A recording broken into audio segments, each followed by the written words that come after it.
Hey everybody, Andy and Sandra here for our first Instagram Live. Yes. Yeah. Well, but we had First one we're hosting.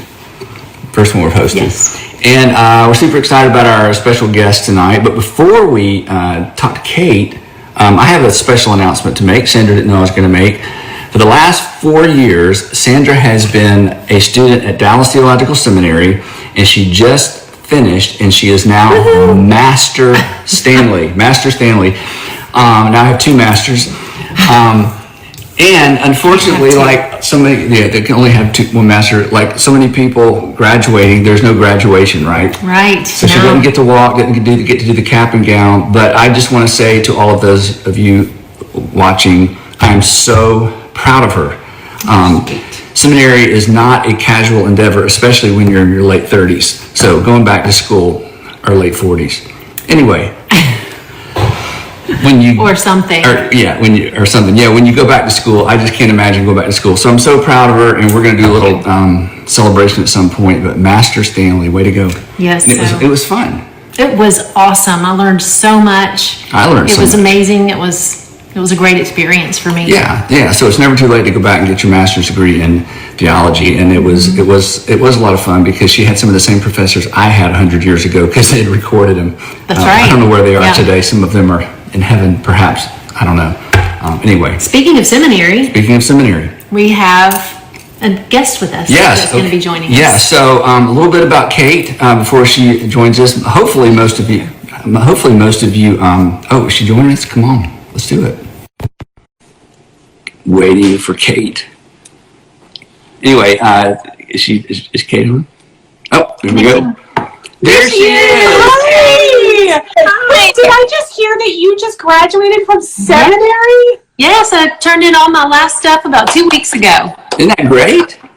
Okay, so you got something. You are doing a great work. Sandra Stanley. This is her mug series. Oh my gosh! So, what a brainiac you are! I'm so proud of you. That's amazing. It is amazing. It's so much work, so much writing, so many papers. she knows. She's done multiple.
Yeah. And she made all A's. Didn't no, all A's? I made not okay, quite. She made 1 B, but it was like a 92 average? Well, a B is anything under a 94. Yeah, but in Canada, it's 80 to 90. So in Canada, you'd be getting A+ this whole time. I officially give you a Canadian citizenship. Welcome. Thank you. I told her she should have gone to Canada. Yeah. You're welcome, either of you, in the zombie apocalypse that is our world, to stay in my parents' very tastefully appointed wood-paneled basement. So anytime, it is all yours. That's great. Okay, so for the 9 or 10 people who don't know who you are, well, this is what I want to do. And Sandra said this was okay. Because this is the first time you and I have ever talked. Yeah. That's one thing everybody should know. We've texted, but my connection to you came through Sandra. So before we jump into content, I would love for the two of you to tell the story of how you met, because it sets you up for your story. So I want to go first. And this is my first chance I get to see your gorgeous face, honestly, Sandra. It makes me very emotional. I'm really glad to see you again. I'm so glad to see you. So tell everybody how that happened. Yes. Because if I start, I get to compliment you, which makes me want to go first, Sandra. Well, you first. You're a special guest. Okay, you go first. No. I just want to say that you are a better person than like anybody could possibly imagine, because you got a request from a like very, very sick anonymous person who was at a local cancer clinic who said, "Hey, I've got this unbelievably nerdy book about pastors' wives. Do you mind if I interview you?" And then I was like, "Oh, by the way, I'm at a cancer clinic." And then you showed up to like fill my hours, and you didn't just like show up. You brought me presents. You brought me like homemade bread. You brought me like all this you brought me like a gift basket. And at the time I met you, I was like hooked up to a like infusion center in a room of like always somebody coughing, always somebody like having the worst moment of their lives. And you walked in, and I felt unbelievably lucky. So, and it's like, it means a lot to me to like see your gorgeous face again, and to know that like you were there for me at a very, very tender point in my life. That's so sweet. It was such a joy and a pleasure. And I got this email, from you, and thought I stalked you, kind of, social media, internet stalked you, and thought this lady is legit. It was other than a the great fact, opportunity. Other than the fact that she picks on megachurch pastors, I said, be really nice. Be really nice, okay? Oh, no, be humble. Be humble. There's a memory I'll never forget, sitting there with you and chatting and getting to know each other a little bit, and so a precious memory for both of us. Yeah. So tell everybody why you were at a cancer clinic, and catch us up on a little bit of the story. Yeah. Oh, sure. It was the best time of my life.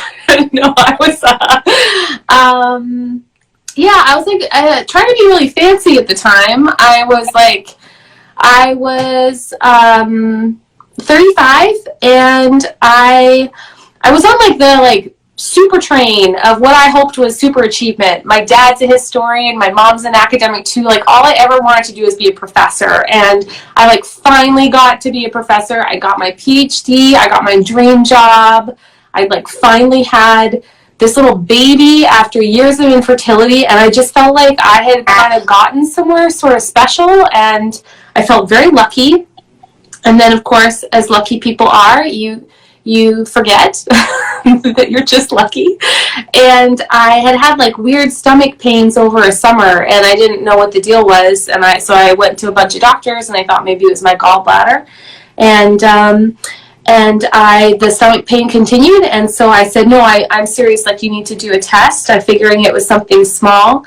And then I got a very surprising phone call at my office that said that I had stage 4 cancer. And that was it.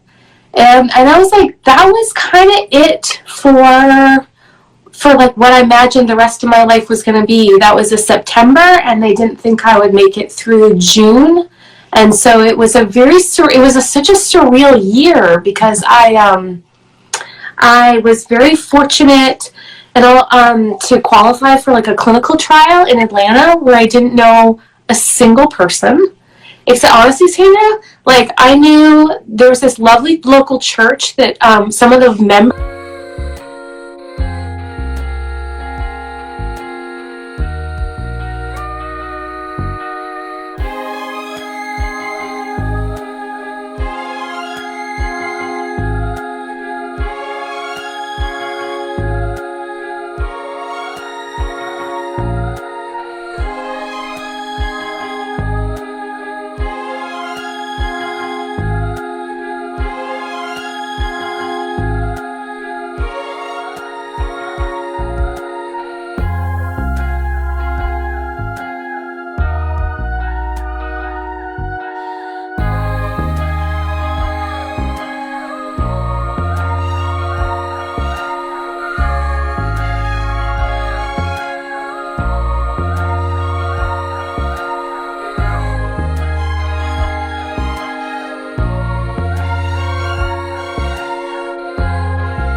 volunteered to drive me from the airport. And those people, so Body of Christ just magically popped up in Atlanta, and I met you, and that was all I knew. And so I would fly every single Wednesday. I'd get up at 4 a.m. and I'd kiss my little baby as he like slept in his crib, and then I would fly to Atlanta, and then I would spend what felt like 2 million hours getting chemotherapy and like becoming best friends with a nurse named Meg, who I never deserved. And then I'd fly back and I'd get home at midnight. Yeah. And I did that for months on months on months. And then somewhere in the middle there, I just thought, like, maybe whatever this life is, maybe I should just work on something. Like, whatever my best gift is, and I only know how to be a historian, maybe I should just do that. So I started being like, hey, didn't I want to write a book about preachers' wives? Like, megachurch pastors are so interesting to me. I'd written this book on the history of prosperity gospel, so I met lots of televangelists and megachurch pastors, and I thought, well, maybe I want to write a book about that. So that's how I spent my time. That's how I met you. And it was like a very surreal moment to like not be sure what my life was for, but just figure I should probably stay busy in the meantime. Wow. Yeah. Wow. And real quick, because I don't know, what's the current situation with your health? Because that was some years ago, Yeah, that was 4 years ago. I spent about 2 years in active treatment on a really experimental, I think is the word they use. I wanted to say dicey, but they say experimental clinical trial. And so far it's been working, and so we just do scans so I got a scan on Monday. We just do this every little bit, and every time I have been granted extended life, and I'm feeling, so the longer it goes, the better it gets, but it's just kind of vine to vine. Yeah. Wow. So when you and I met, you were working on the Preacher's Wife book, and that was, again, our introduction to each other. And really, this is a great book. You're the only person who said that. So I told her when it came, I texted her and I said, this is the heaviest book I've ever held. It's like 90% photo paper as far as I can tell. It's like, but it's a great book. Recommend that book. But that's not the one we're actually talking about today. When this book, everything, I love the title. The title is amazing. Everything Happens for a Reason and Other Lies I've Loved, which is a brilliant title. And I immediately read it when you sent it to me the first time, and I told Andy, I said, this is an incredible book. You've got to read this book.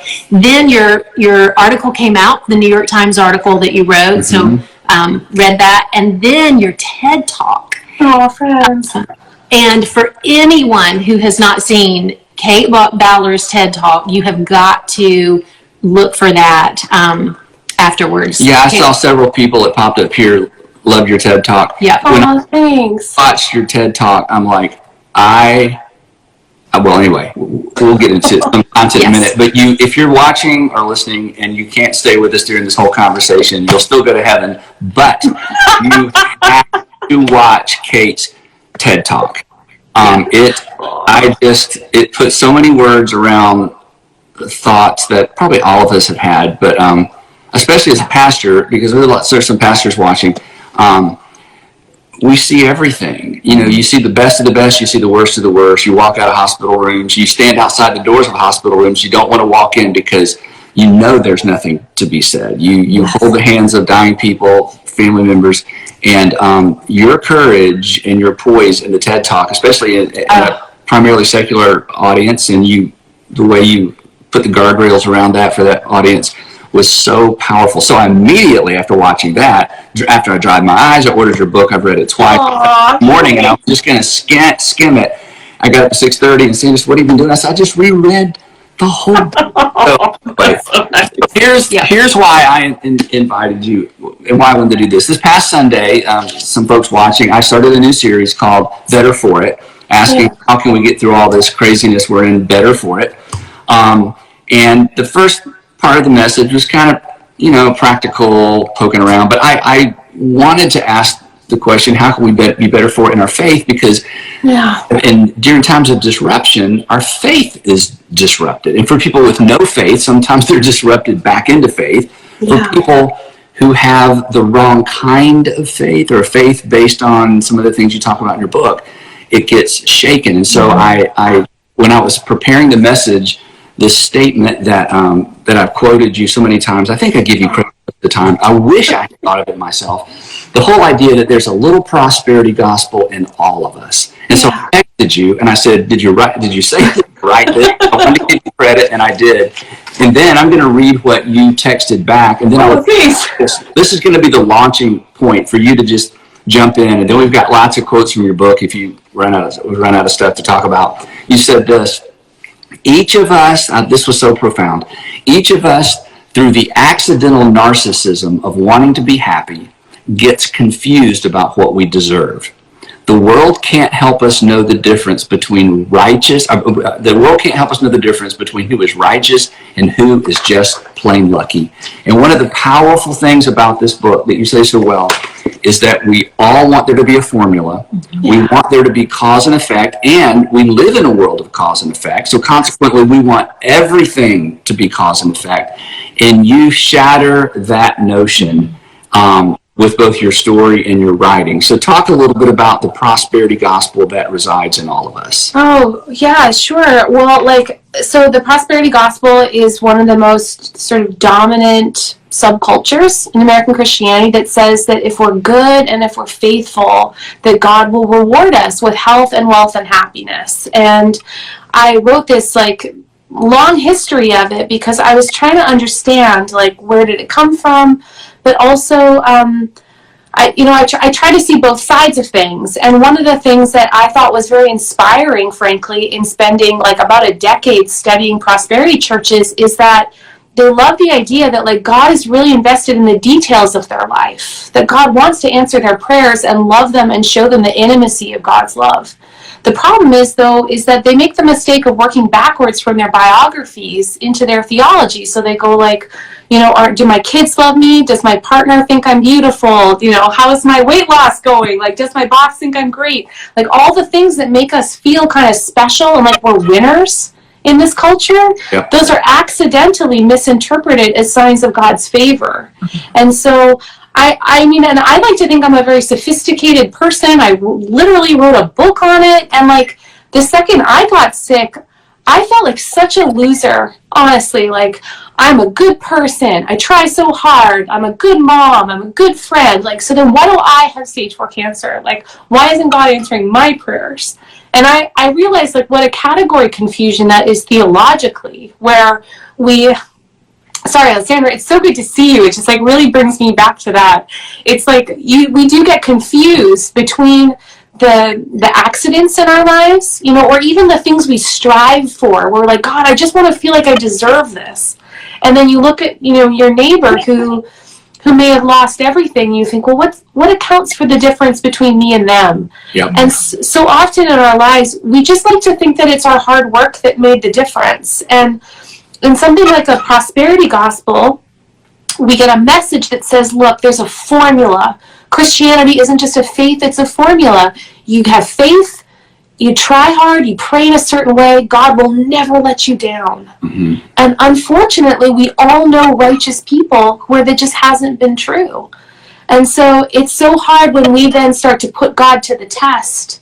We say, God, you have to pass this test for me to know that we're having some kind of relationship here. So I had to try to figure out how to get beyond that formulaic thinking that I had accidentally set up in my mind. And what's so powerful about your story is you had sort of burst the bubble in your own thinking about the faulty theology behind prosperity gospel. And then when you hit a bump, you recognized, oh my gosh, there is a version of that lurking beneath my sophisticated theology. And that's why when I heard you make that statement or read it for the first time, I thought, this is true of all of us. And it creates a false faith. Well, it's not a New Testament faith. Jesus addresses this directly, right? It's Jesus, the blind man, who sinned, him or his parents? Jesus is neither. Yeah. Throw that thinking away. And yet, in your book, you make this statement. You can just kind of tee off of this. Control is a drug. And we are all hooked, whether we believe in the prosperity gospel's assurance that we can master the future or not. I can barely admit to myself that I have almost no choice but to surrender, but neither can those around me. So this whole idea of cause and effect control and surrender. Yeah. And like, I just found that the more like, cause this diagnosis like undid me, it totally took apart my life. And then I found that Christians, love them, were the worst because like they wanted me to reflect back certainty in the face of tragedy, right? And so all of a sudden certainty to them looked like a lot of things. It looked like optimism. I think that's especially true for women. We're supposed to perform like cheerfulness and positivity that everything's going to work out. It looked like people would say, well, just have faith. And I always thought like, yes, but like I have faith that God is God and that Jesus died for my sins and that there's a story of hope in which we are being pulled toward the consummation of time. But like, have faith to do what? Like, do I think that I'm supposed to magically be healed in order for God to still be God? I found that people were really frustrated with the ambiguity of my situation. It's almost like they didn't want to be close to me because they didn't want to watch God fail. And like that if I died, then maybe it said something. That is an enormous thought because, and this is the point, this is one of the reasons I wanted to have you on like I do this all the time. It's my first. This is why I wanted to risk my reputation with technology to try. Because the formula is so fragile. When it's not working for someone else, we are forced to turn away. And this is one of the things, and I don't want to get off on this, and I certainly don't want to talk about individuals. I don't do that. But when I watch the prosperity preachers, I think, do they just turn away? What there is, the preponderance, the majority of people's experience is so, it's so opposite of the foundation of what they teach. Yeah. I just wonder, do they just turn away and not look? I don't understand. Yeah, I honestly, I spent a decade going to healing rallies, attending prosperity, rallies and services, and sometimes I think, like I'm thinking of the long history of the prosperity gospel from like Oral Roberts to Jim Baker to a million people I can think of right now, and I think honestly sometimes they have a miracle in mind. Like they saw something, they saw God act, and I think for people who are afraid to pray, like a lot of people have genuinely seen a miracle that sort of opens up their imagination of what God can do. But then there's the rest of life, right? There's just like there's wanting to hold your mom's hand when she's fading, and it's holding your special needs child, and it's like watching people break your heart. Yeah. There's just life. And the problem with the prosperity gospel is it started to make me feel nuts. Like it started to make me feel like life wasn't a chronic condition. Like I should have figured out the escape route and I just didn't yet. And like that, the problem with that and the problem with like our American theologies then is it forces our faith, our questions, our formulas to be played out on the backs of suffering people. So like people didn't want to sit with me and my crap because they were too afraid that it would break down their theology. And like, guess what? Jesus wants us to be with the people who are most fragile, most scared, most afraid. And like, if our theologies can't stand up to their questions and their pain, I just don't think it's strong enough. Wow. In the book, you referenced this, you were sort of processing through all this, and I'll just read this part. It said, a couple of Christmases ago, I saw Carol over the pews, and I reached out to give her a hug. And I remembered only at the last second that she had recently been diagnosed with cancer. And then she says this to you, and I just felt like, there it is. She said, I have known Christ in so many good times, and now I will know him even better in his sufferings. And then you said, she meant it, and I could not imagine a world in which I could mean it. And that was before your diagnosis, but not very long before your diagnosis, right? Yeah. But there it is. I have known Christ in the good times, and I'll know him better now. And again, we're far away from that, and it's like, I don't know that I would want to know Christ that well, right? No, thank you. No, thanks. Real thing. As opposed to the other we were talking about, that's the real thing. Yeah, and like, okay, I have like multiple theories. I don't know which any of them are true, but like if you've ever been graduate from seminary, so yes, I'll refer only to the our newly minted grad. But like like having a baby, right? Like you have a baby, you know it's going to be terrible. You have the baby, and then you immediately forget. There's just the amnesia of pain, right? It's just when it's gone, it's gone. And I do think, like, I used to feel confused when I read all those passages about, like, the God draws near the widow and the imprisoned and the orphan. And I thought, like, I teach in a mainline seminary. Everyone's appropriately lefty. I thought, like, yes, that sounds right. Like, there are certain groups that God must be closer to. I didn't realize that it's because when you are taken apart, that God is just like, the Holy Spirit is just there. And like, God in a way that you probably wouldn't have chosen if you were like given the choice between having a fun life and having the garbage life that you ended up having. Right. And the bizarre privilege of that is that like when you're in your most intense fragility, like you can feel the intensity of God's love. Like, oh right, I'm not made for nothing. Like, even though the world might think my body is like broken and I've been cut open a million times, like you knew me since the second that I was even a thought in anyone's mind. Like, my body and my life is still good. Mm-hmm. That stuff is like, it's crazy to you when you feel completely taken apart. And that's something that like God's presence revealed to me, but also just like body of Christ, like all of you showing up and like praying for me and putting a hand on my shoulder when I thought I was going to die that year.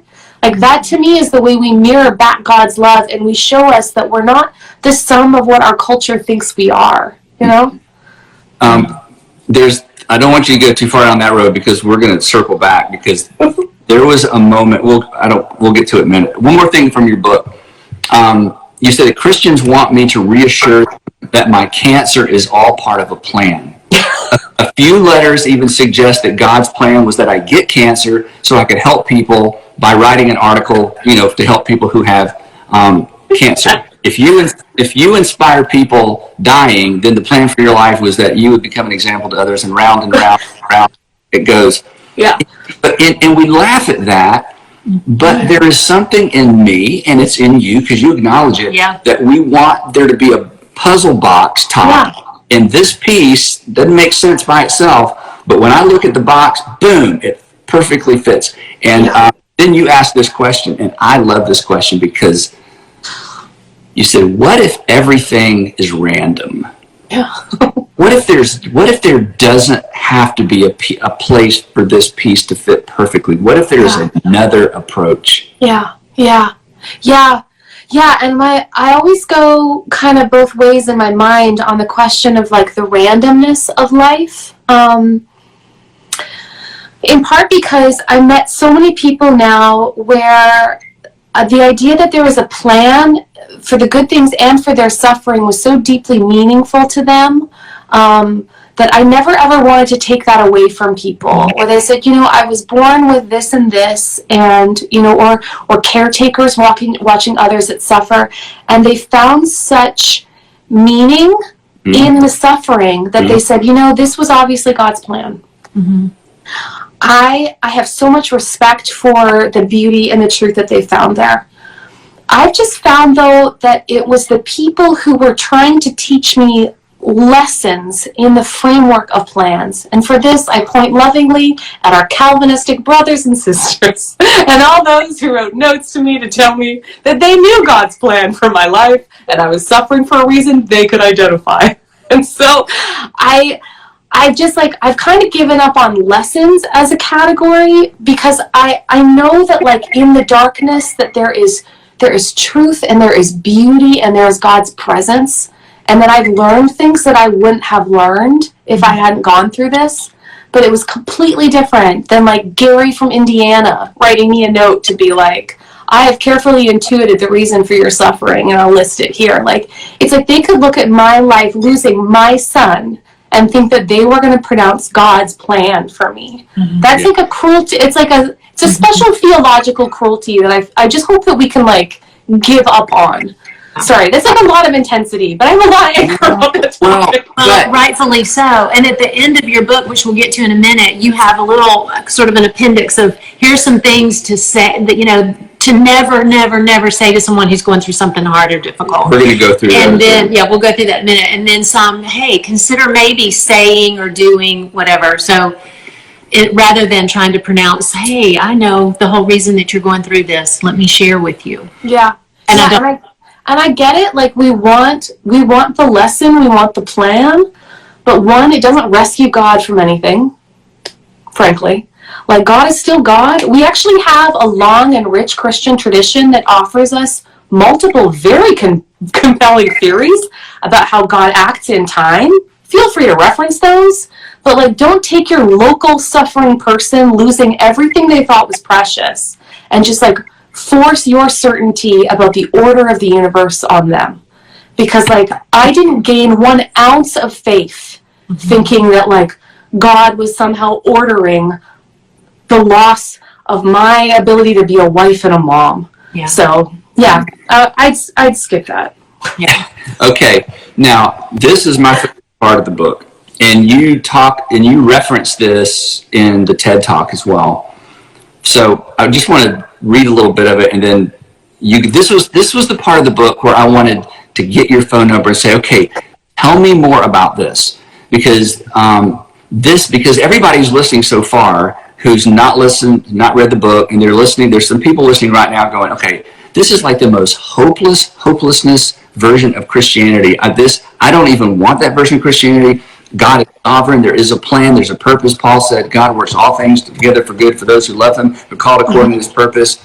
And so this is kind of rattling some people's faith, and I hope it rattles off all the stuff that needs to fall off. But in your surrender, you experience something that Sandra and I have walked with people through dark times who experience this as well, but you put it in words. So I think, I don't want to say promise, but this is almost the promise in the beginning. If we're willing to keep our hands open and not try to hold God to promises he never made. Yeah. So let me just read and then... So powerful. Yeah. You said, in those first few days after my diagnosis, when I was in the hospital, I couldn't see my son, I couldn't get out of bed, I couldn't say for certain that I would survive the year, but I felt as though I'd uncovered something like a secret about faith. Even in lucid moments, I found my feelings so difficult to explain. I kept saying the same thing. I don't want to go back. I don't want to go back. And at a time when I should have felt abandoned by God, I was not reduced to ashes. I felt like I was floating on the love and prayers of all those who hummed around me like worker bees bringing me notes and flowers and warm socks and quilts embroidered with words of encouragement. They came in like priests and mirrored back to me the face of Jesus. Then one more part. And when they sat beside me, my hand in their hands, my own suffering began to feel like it had revealed to me the suffering of others, a world of those who, like me, are stumbling in the debris of dreams they thought they were entitled to and plans they didn't realize they had made. And then you said that feeling stayed with me for months. In fact, I grew so accustomed to it that I began to panic that maybe I would lose it. Talk a little bit about that moment and then the aftermath of that, because I think in those two paragraphs, you take us to the essence of what Paul talked about when he said he was going to share in the sufferings of Christ. And when you read those words in the New Testament, you think, good for you, not sure I want to know Jesus like that. Yeah, and also Carol, your friend Carol went back to Canada. Same thing. She said. Yeah, and like I had known the love of God. I had known I had spent years being a professor in a seminary. Like I had known like the joy of knowledge of God, but like I had not known the bizarre, super weird, frankly, gift of the Holy Spirit, which is like, and we are like, this is a promise I believe in. I really do. I think we are promised the Comforter. Mm-hmm. And like we're just about to like turn from Easter to Pentecost, and like that's the moment where like Jesus is like, I swear to you, I promise you, you're not going to be alone. Like I will send my Spirit. And like that is a weird thing to say when you read it. We're like, well, what does that feel like? Like the thing is, it feels like love. It feels like you are given a gift that you can't even refuse. Because like you didn't even know you picked it. And like if you're like me and you grew up in a tradition where you like make a saving decision for Jesus, like you feel like you pick God in some way. You're like, I'm gonna walk with you, I'm gonna enter into a relationship with you, like all the picking language. But when you're like, you can't even sit up and like no part of your life is yours anymore, but like God chooses to somehow be with you in the midst of your like pain and sleeplessness and fear. That was the Holy Spirit. I have like never felt so loved in my whole life. And like that's how I knew that like God is also a force outside of us. Sorry. That just like picks us. And like especially when we're weak, when we don't get to have our like very sophisticated thoughts about what we would choose. And that was like such a gift because it really insulated me from the worst parts of cancer. And it helped carry me through the harder moments of like just not being sure where my life was going to go. And it kind of carried me to a point where I was sort of able to like in a way walk on my own. But I have always thought like, man, God, like what a weird and wonderful thing you do. And I pray for that little like, I always think of it like a little magical hamster bubble of love. Which is like really kind of like, and you acknowledge both in the TED Talk and in the book that you were afraid, oh no, what happens if I lose this? And you actually talked to some people and they said, you know exactly what you're talking about and it will go away. Yeah, you're like, oh yeah, you're on your own. I mean, not on your own, but like, yeah. They said it'll go away. And I talked to like nuns I liked, and I'm in a wonderful seminary, so I got to sort of wander the hallways having theological feelings. And they were like, oh yeah, no, that'll go away. But also like, I think that was partly to me what was so intense was realizing that we have to live our lives as Christians without proof. You know, it's not like we get to have a thing that we reference forever that's just like, oh, that's it. No, hey, like if you want to prove Christianity to somebody else, you're like, no, I got this pamphlet, but also this magical Holy Spirit experience. Like, oh, I swear to God, it'll never go away. Like, the truth is we have to live always in the absence of living in the fullness of the life that's still to come. Like, we're all going to feel that little ache and loneliness of knowing that the world is not yet as it should be. And so, like, I felt like I was given a present, and then it slipped away, and maybe someday I'll have it again. And I know that I'll have it at the end. Like, I know that when I'm dying that God will be there. And like that's a weird and beautiful certainty that like when I can't know that God is always there, God will make himself known to me. Wow. And you got a little preview of it. Yeah. Snapshot. Totally. Okay, here's my favorite line in the book. Chapter 8, first sentence in chapter 8. I have taken up cursing for Lent. I was worried you'd say that. Let me just read some more because you're very funny. She is very funny. You read this. Oh, okay. Oh, I get to read it? Yeah, I'm sorry. I'm already sorry. No. I've taken up cursing for Lent, the 40-day stretch before Easter, in which those who want to understand Jesus' sacrifice choose one of their own. They promise to abandon vices, take up new spiritual practices, or simply give up chocolate, like every 14-year-old girl I knew at St. Mary's Academy, who combined their sympathy with Jesus at his grisly crucifixion with a spring break weight loss program. As adults, most do-gooders I know give up alcohol or spend more time in prayer. I've started swearing. You guys, I was so mad. I was like so mad at the time.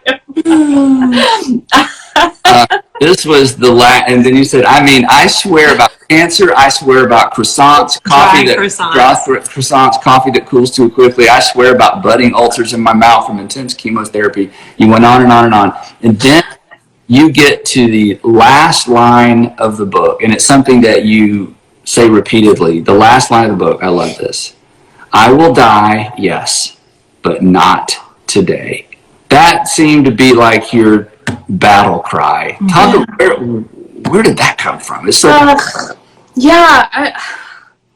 we don't, it's limited horizons, right? Like, we don't get to know what happens. And that's part of why, to be honest, I was so committed to swearing during the season of Lent, is like, we want to make Christianity into this sort of precious moments expression where there's always like a small figurine with praying hands that lets us feel like this life is always going to turn out the way we want. And it's not.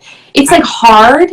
It's grisly. It's kind of gruesome, frankly, if you're doing it right, because you're going to see all the reality. And that kind of became my prayer instead. Like, yes, God save me, but like, God, let me see the world as it really is. Like, let me see the beauty. Let me see the pain. Like, let me not just try to skip it and focus on like becoming the cultural winner that we all want to be. And so, yeah, I don't get to pick my life. I don't even get to pick most of the things that hold my life up. But like, I would like to live until I am not alive. Wow. And that choice, it seems to me to be like a good New Testament prayer. Like, we don't, most of the early church, their lives did not work out in the way that they expected, but they saw the Lord. And like, that's not a bad way to go. Yeah. One of my dearest friends and mentors, Reggie Campbell, passed away recently, and he had a board where he wrote 6 statements, his 6 commitments as he died. And his dying commitments, and one of them was, I will not run out the clock. I will not run out the clock. In other words, I'm going to lean in, and I'm going to run hard until the final moment. Okay, so we got just a few minutes, and I want to get to these. This is the appendix of your book. Every Christian should read these 2. If they didn't read anything, you should just go to the store, read these 2 appendix, put it back on the shelf. You should actually buy Kate's book, but okay. So I'm just going to toss these out and let you respond, okay? Oh, sure, yeah. This is called Absolutely Never Say This to People Experiencing Terrible Times, okay? Absolutely never say these things to people going through terrible times. First one. Is these 2 good? Yeah. No, just this one. Okay, yeah. Will at least. Oh, yeah. Will at least. Oh my gosh, I got this all the time. At least you're at a top-notch hospital. At least you had a son. At least you've had a great marriage. At least it's colon cancer. Like, people, it's this intense minimizing response where people, my guess is, I've spent a lot of time trying to imagine this charitably, is that if they give me perspective, they're allowing me to... At least, yeah. Okay. Yeah. And number 2, in my long life, I've learned that. And then you said, what, do you want a medal? Here's what I've learned. So don't tell people what you've learned. Yeah. Well, also just keep in mind, I'm a professor, so everyone I work with is over the age of 60. And so everyone had a lot of life perspective they wanted to share with me. And I was like, I get it. You're old. Congratulations. Yeah. I get it. You're old. I'm trying to be. So yeah. Let me get there. Yeah. Okay, the third one is, it's going to get better, I promise. Oh, yeah, no, sure, totally. I mean, yes, it's very crystal ball assurances. Yeah, wrote under it, you said, your response, well, fairy godmother, that's going to be a tough row to hoe when things go badly. Yeah, don't promise me things we both know you can't deliver. Yeah. And then number 4, well, God needed an angel. Oh, yeah, God's like really, really, really convinced on rounding out that choir. God has a lot of impressive, and like, this is really hard for people who've lost children, miscarriages, this comes out a lot. The truth is, angels in Christian tradition are created beings, actually, not just people who die. So like, theologically it's bananas. Yep. It's also just cruel. So we can just skip it for lots of reasons. That one. And then, of course, the title of your book, Everything Happens for a Reason. Yes, and they're just about to give me that reason. I can feel it. Yeah, you said the only thing worse than saying that is pretending that you know the reason. I've had hundreds of people tell me the reason for my cancer because of my sin, because of my unfaithfulness, because God is fair, because God is unfair, because my aversion to Brussels sprouts. I mean, it just goes on and on. And then the last one, I've done some research and Oh, yeah, yes. If anyone has a cousin selling essential oils, they've heard this at this moment. Yes. Yeah.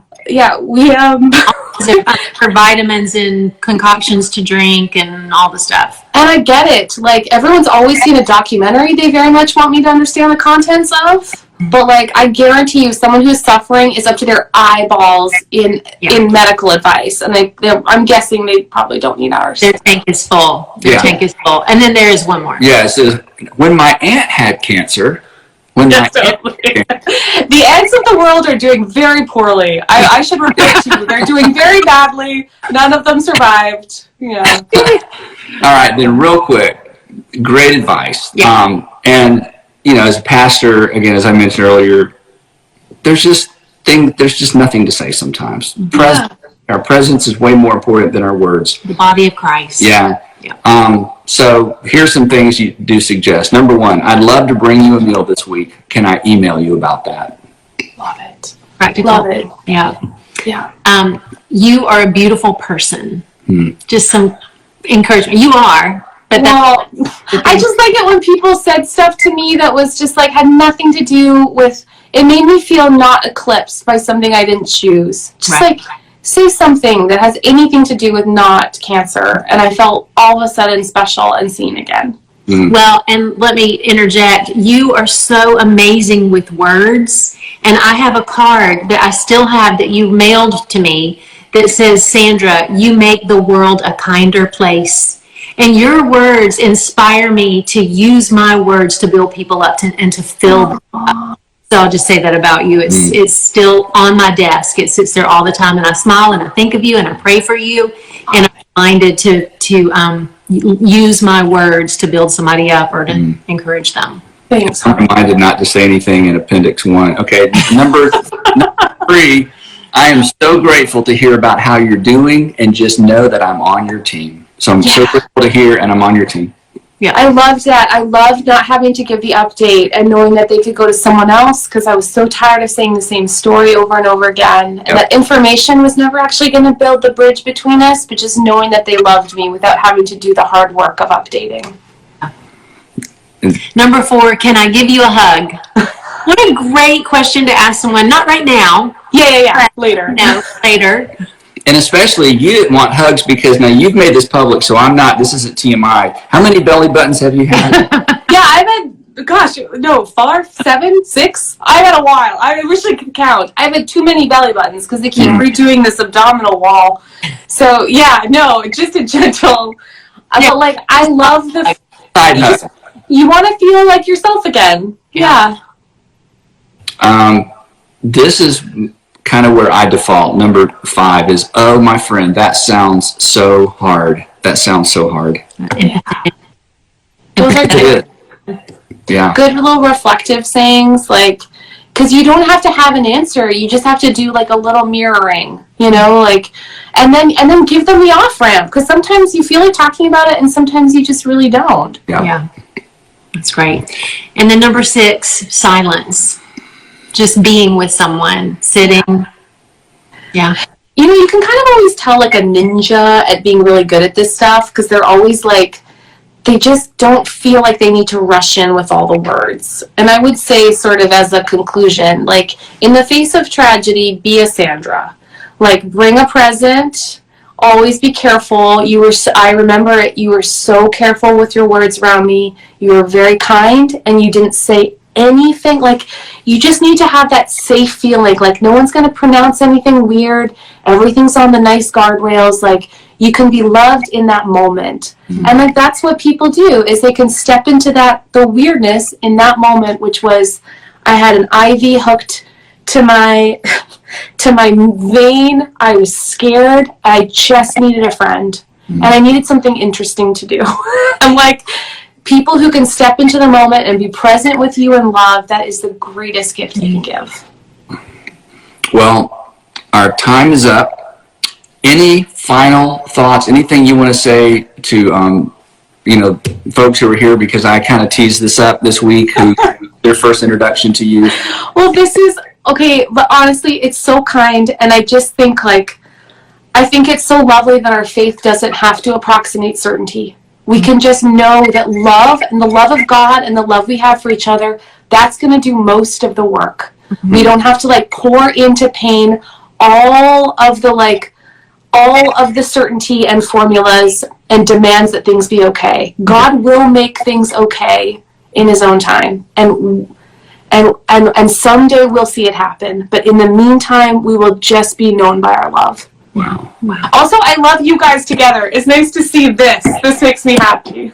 Makes us both, and makes me happy. Okay, so everybody, everything happens for a reason. And also you have a podcast. That's right. Oh yeah, I have a very sad podcast. Yeah. I love it. So look up Kate Bowler and Thanks. Yeah. find her podcast too. Well, thank you. We're so grateful for you. You have ministered to us. Honestly, I wouldn't. It's true.